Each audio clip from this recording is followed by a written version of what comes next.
At ito na naman kami nagbabalik. Bukod sa wala kasi tayong ibang magawa maliban sa paghuhugas ng plato. Maglalaba. So, magtatanim tayo ngayon ng mga gulay. Nakabili kasi ako sa online ng mga gulay. So, itatanim natin para kahit papano meron tayong maha-harvest. Diba last time nag-harvest kami ng munggo.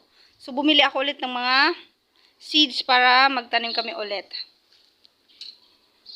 So, kasama kong magtatanim si Vincent dahil mahilig siya mag-planting.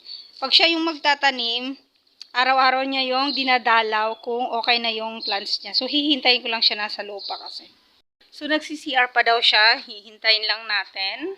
Papakita ko muna sa inyo yung mga flower natin. Dahil natutuwa ako. Ang dami niyang bulaklak. So, ito yung mga flower muna namin. Sana naghahanap ako ito yung mga flower namin. Naghahanap ako ng mga iba't ibang kulay niya. Kasi may mga iba't ibang kulay ito eh. Wala kasi akong makita. So, yung iba, ito. Ito ang cute oh. Halos wala na siyang dahon. Ayan. Halos wala na siyang dahon. Puro na bulaklak. Ayan. So, ayan yung ibang plants namin. Kunti na lang dahil sobrang init. Ayan na yung kasama nating magtanim. Say hi. Hi! Stop picking your nose. Hi! What's your name? My name is Vincent. And you are? 7 years old. Anong grade ka na nga? Grade 2. Oh. 7 years old. I will be grade 3. Yes, of course. Because look at that fish. What's that? May pinapakita siya. What's that? Oh. What is it? It's a daisy. Ayan. Gustong-gusto niya yung mga bulaklak. Ay lagi niyang, gustong-gusto niya yung mga bulaklak. Lagi niya yung inaano yung mga bulaklak. Tuwing umaga. Mama? What is that? What is that? What is that plant? What is that It's a plant? snake plant. Dwarf. Dwarf plant. Yeah. So, nahilig na rin siya. Nung nagtanim-tanim kami, nahihilig na rin siyang So, meron kami ditong mga seeds. Ayan. Yan. Tapos, yung celery, first time ko na mayroon din pala yung buto yung celery. Tingnan nyo yung buto niya. Sobrang liliit. Tapos, yung pichay, kulay blue. So, lahat yan siya sa online ko lang nabili. Ilalagay ko sa description yung link na nabilhan ko sa online. So, yan. Papa-cultivate muna natin yung lupa sa kanya bago natin itanim yung tatanim ko dyan is yung pichay. So, ano muna natin para maghiwala-hiwala yung lupa bago natin itanim yung seeds. So, yan. Nabuhaghag na. Nakita ko kasi sa online, ganun lang, kababaw yung maglagay lang tayo ng parang linya. Ayan. Tapos, dyan natin ilagay yung ating seeds. Kasi dapat mababaw lang daw siya para tumubo siya agad. So, siya yung magtatanim. Ayan. Okay. More seeds.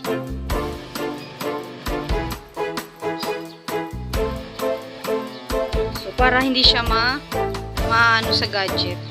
Kaya sinasama ko siya pag nagtanim-tanim kami. Tsaka para maka-hold it. So, the next line naman. So,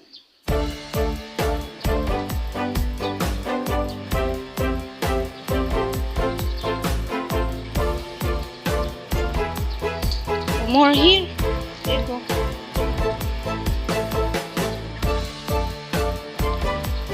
Dagdagan natin ng isang linya dito sa gitna. Kasi meron pang natirang seeds. Dahil ano lang naman siya eh. Pag nagtatlong dahon na yun, tumubo na tas tatlong dahon na, pwede na natin siyang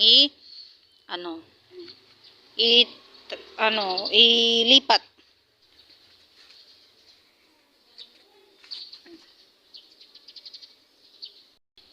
So, yan. May natapon kasi kanina sa nilagayan ko dahil butas na siya yung lagayan. So, sisimutin lang natin dahil sayang. Pero mura lang siya. Mura lang siya nabibili sa online. Kaya kung bibili po kayo, bilhin nyo na lahat ng vegetables na gusto nyo para hindi sayang yung shipping fee.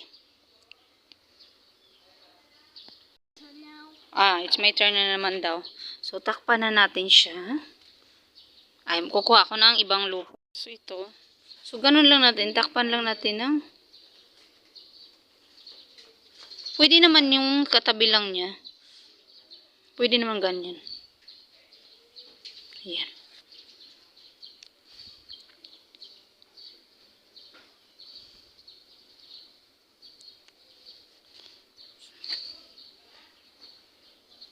So, yan. Natakpan ko. Actually, may tinanim na akong unting. Ayan, pichay. So, yan yung natanim kong pichay. Magtatatlong dahon na siya. Lumabas na yung totoo niyang dahon. Ayan, pwede na siyang pwede na siyang i-propagate. Siguro inaano to ng ibon. Ayan. Tapos, may tinanim na akong sili dito. Sinigang, tsaka siling bell pepper, tsaka talong. Ito yun. Hindi pa ako nakadilig today. So, dry pa siya. Pero, ayan. Yung sili, nilagyan ko siya ng tissue paper kasi maraming ibon dito sa amin. Tapos, ayan yung mga sibuyas ko. Ayan. Hindi pa kasi ako nakabili ng mga fertilizer. Hindi ko alam anong fertilizer. So, kaya ganyan siya.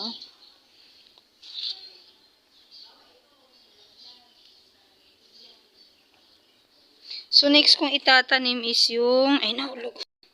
Next kong itatanim is... Gusto ko magtanim ng celery. Try ko muna siya. Hindi ko kasi alam kung tutubo ba talaga to. Pero kasi yung pichay at mga bell pepper, subok ko na yon. So, dito ko siya itatanim sa pots. Hoy, Vincent, look at this! The one you plant.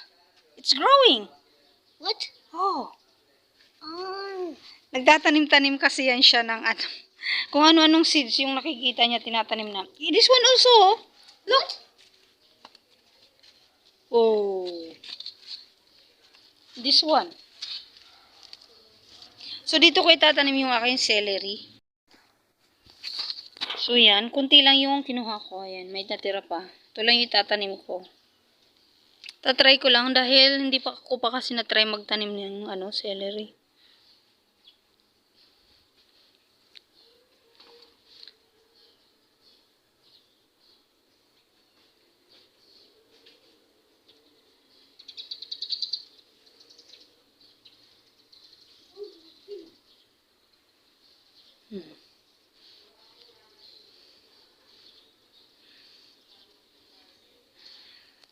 So, yan. May siling labuyo naman ako dito.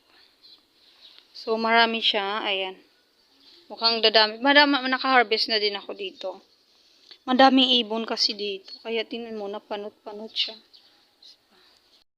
Itong pichay ko, hindi ko alam anong nangyari. Parang kinagat ng ibon. So, yung kalamansi naman namin. Ayan, madami na siyang mga bunga. Ayun na. Last time, kunti pa lang siya. Wala pa tong kasi nagtampo to eh. Ayun o. Saan? Ayun o. Oh. Ayun. Ayun o. Opo. Ayun o. Ayun o. Opo. Gahanap siya ng bunga ng kalamansi. So, that's all for today. Mag-update na lang ako kung anong nangyari doon sa tinanam namin. Ilalagay ko sa description yung link na nabilhan ko nito. Kasi hindi lahat ng shop is legit. Dahil last time bumili ako ng mga fruits, seeds. Naku po, pat yung in-order ko pero isa lang yung dumating. So, mahirap magtiwala. Pero dito kasi sa shop na to, subok ko na siya. Pangalawang beses ko nang bumili dito. That's all for today. Thank you for watching. Bye!